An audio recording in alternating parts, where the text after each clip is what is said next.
Greetings, friends and ministry partners. We are so grateful for your partnership in the gospel. As we prepare to head into 2015, we just wanted to send a quick video greeting to thank you for your prayers and your financial partnership this year.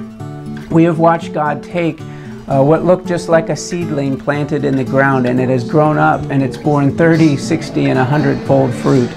We've been watching the Lord using this ministry in some 10 different nations this year, and we are watching God at work in the lives of both the local leaders taking these teachings and then beginning to apply them in their personal lives, marriages, and ministries. And we're watching God really bring an explosion of fruit. In the nation of India alone, we have seen some 300 churches in just one area equipped in this lifestyle of effective prayer, evangelism, and discipleship. They're seeing fruit in their lives, they're seeing fruit in their marriages, they're seeing fruit in the villages, they're seeing new souls coming to Christ.